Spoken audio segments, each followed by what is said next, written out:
Hi, I'm Perry Raso from Matunuck Oyster Bar and Matunuck Oyster Farm. Today on Small Bites, we're going to learn how to shuck oysters. To open the oyster, you need a shucking knife. It's always best to use a shucking knife with a Matunuck Oyster Bar logo on it, but this here is a New Haven style oyster knife. There's all kinds of different styles of oyster knives, but it's really a rigid blade, which is important when you're opening the oyster. So an oyster has four parts. You have the posterior and the anterior shell. The anterior is the flat shell and the posterior is the rounded shell. And there's a dorsal and ventral side of the oyster.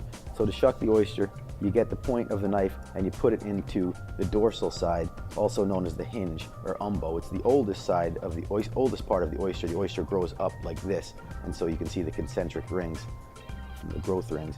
And sometimes it's safer to put a towel over it while you're shucking it, and if you get the knife right in there and use that in and up motion, you get it to pop just a little bit.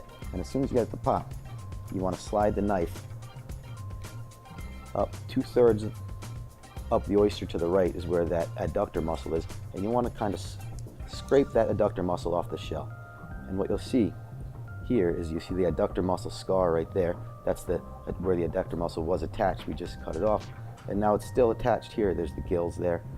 It's still attached to the posterior shell, so you want to scrape that adductor muscle off that posterior shell.